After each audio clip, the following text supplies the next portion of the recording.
যে খবরে আমরা চোখ রেখেছি, ইডির অভিযান কিন্তু রেশন বন্টন দুর্নীতি মামলায় সকাল থেকে ইডির অভিযান চলছে বিভিন্ন জায়গায়, যেরকম নদিয়ায় আমরা দেখেছি, জয়নগরে, তার পাশাপাশি দেগঙ্গা এবং বারাসাতেও কিন্তু ইডির আধিকারিকেরা তারা অভিযান চালিয়েছেন এবং রেশন বন্টন দুর্নীতি মামলায় কিভাবে এই সমস্ত জায়গায় তল্লাশি চালাচ্ছে এবং কি তথ্য পাওয়া যাচ্ছে এই বিষয়ে কিন্তু অবশ্যই আমাদের নজর রয়েছে। তার পাশাপাশি আমাদের এই বিষয় নিয়ে বিস্তারিতভাবে কথা বলবো আমরা দেগঙ্গা থেকে, আমাদের প্রতিনিধি রয়েছেন সত্যজিৎ চক্রবর্তী। সত্যজিৎ, দেগঙ্গাতে যেরকম তুমি যেরকম এর আগেই দেখিয়েছো, তার পাশাপাশি বারাসাতেও কিন্তু ইডির আধিকারিকেরা অভিযান চালিয়েছেন, বিস্তারিতভাবে আমাদেরকে আপডেট দাও। দেখো, সকাল থেকে কিন্তু বারাসাত পুলিশ জেলা, যার ভিতরে বারাসাত সদর শহর এবং হাসপাতাল সংলগ্ন যে সরকারি আবাসন আছে, সেখানে 7 এবং 8 এই দুটি যে ফ্ল্যাট, সেখানে কিন্তু ইডির তল্লাশি চলছে। এখানেই থাকেন কিন্তু খাদ্য নিগমের একজন আধিকারিক, তার নাম হচ্ছে রুদ্রনীল পালিত।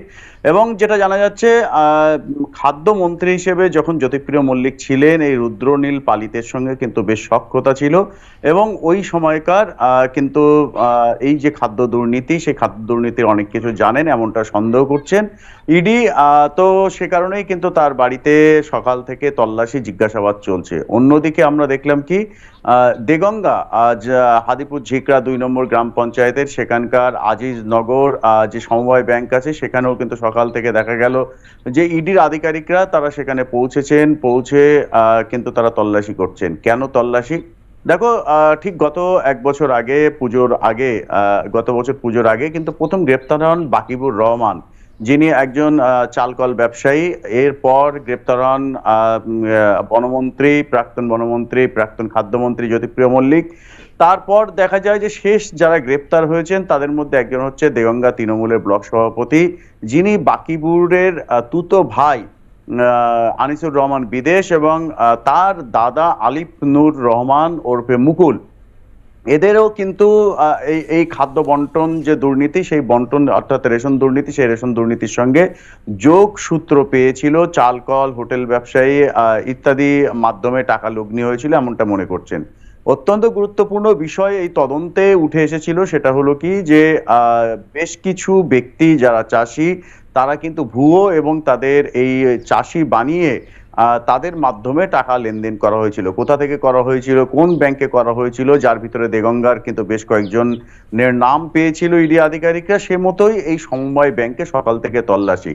অন্যদিকে এই যে রুদ্রনীল পালিত, তিনি এই যে দুর্নীতি, সেই দুর্নীতিতে তার কাছ থেকে আরো কিছু তথ্য পেতে চাইছে। তিনি কতটা কি জানেন সেই সমস্ত সম্পর্কে কিন্তু ইডি তল্লাশি করছে এবং জেরা করছে, এমনটা সূত্র মারফত জানতে পারছে এবং সকাল থেকে কিন্তু চলছে। আমরা গতকাল রাত থেকে শুনছিলাম যে ইডির টিম বিভিন্ন জায়গায়, বারাসাতে, যশোর রোড এবং টাকি রোডে তারা কিন্তু অপেক্ষা করছিল কোথায় ঢুকবে এই নিয়ে কিন্তু কানাঘুষো চলছিল। পুলিশের কাছে কিন্তু কোনো তথ্য ছিল না। সকালবেলায় স্থানীয় থানা দেগঙ্গা এবং বারাসাত থানাকে জানায় ইডি এবং তারপর কেন্দ্রীয় বাহিনী নিয়ে তারা সেখানে ঢোকে। তাদের সাথে যেমন উইটনেস থাকে, তেমনি ভাবে মহিলা আধিকারিক ইডির তারাও কিন্তু ছিল এবং এখনো পর্যন্ত আজিজনগর অর্থাৎ দেগঙ্গা এবং বারাসাতের যে আবাসন, সরকারি আবাসন, দুটো জায়গাতে কিন্তু তল্লাশি, জিজ্ঞাসাবাদ চলছে। মৌসুমী, একদমই তাই সত্যজিৎ। তার পাশাপাশি দেগঙ্গায় সমবায় ব্যাংকে কিন্তু তল্লাশি চলছে।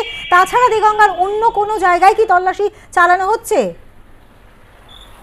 দেখো, এখনো পর্যন্ত কিন্তু আমরা যেটা জানতে পেরেছি যে শুধুমাত্র এই যে আজিজনগর সমবায় ব্যাংক, দেগঙ্গার এবং বারাসাতে, এই দুটো জায়গাতে আছে এবং তারপর কিন্তু তারা তদন্তের জন্য বিভিন্ন জায়গায় যেখানে যেখানে পাচ্ছে সেখানে তারা মুভ করছে। পাশাপাশি ইডির বেশ কয়েকটা টিম কিন্তু ছড়িয়ে ছিটিয়ে এখনো পর্যন্ত, যেটা সকাল থেকে আমরা শুনছিলাম যে পুলিশের কাছেও কিন্তু খবর ছিল না, যেটা বলছিলাম একটু গতকাল রাত থেকে, কোথায় কোথায় গেছে, যেটা সূত্রের খবর বিভিন্ন জায়গায় কিন্তু তারা একযোগে তল্লাশি করছে। কিন্তু এখনো পর্যন্ত দেগঙ্গা, আপাতত তোমাকে ধন্যবাদ।